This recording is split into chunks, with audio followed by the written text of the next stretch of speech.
Çin hükümeti, Çin'in iç kesimlerinden getirilip Doğu Türkistan bölgesine yerleştirdiği Çinlileri Uygur çocuklarının zorla tutulduğu Çinlileştirme merkezlerine yerleştiriyor.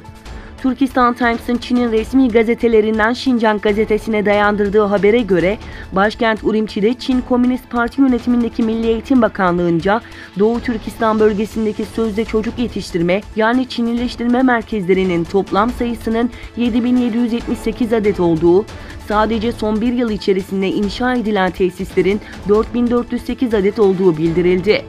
Güvenlik görevlisi ve eğitmenlerin toplam sayısının 92.200 kişi olduğu, bunun dışında özel görevli statüsünde 59.400 kişinin bulunduğu açıklandı.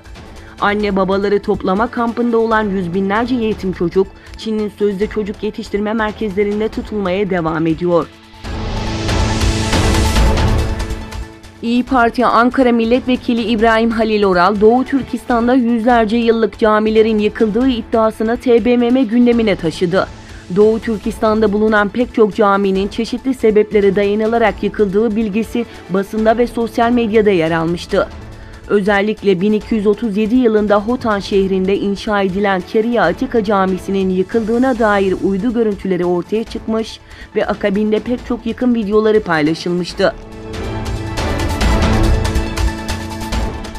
Türkiye'nin Konya ve Karaman şehirlerinde Doğu Türkistan Konferansı düzenlendi. Programa davetli olarak katılan Maarif Cemiyeti Genel Sekreteri Abdülahad Abdurrahman, Doğu Türkistan meselelerini anlattı.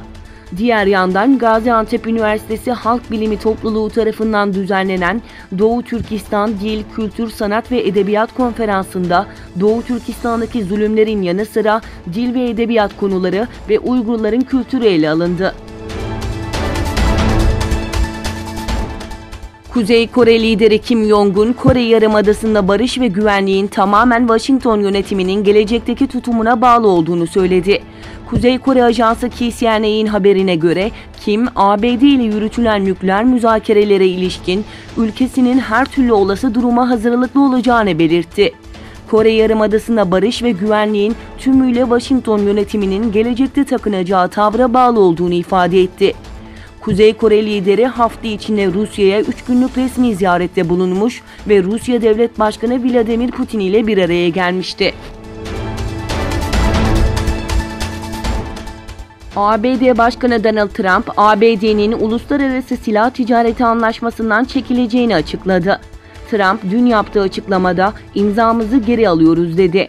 Uluslararası silah ticaretini düzenlemek amacıyla 1993 yılında Birleşmiş Milletler Uluslararası Silah Ticareti Anlaşması'nı 67 ülke imzalamıştı. Sri Lanka yerel basını polise dayandırdığı haberlerinde ülkenin Ampara bölgesindeki Kalmuney şehrinde 3 yeni patlama meydana geldiğini duyurdu. Yerel basın ayrıca polisin tedbir amaçlı bölgede sokağa çıkma yasağı uygulamaya başladığını belirtti.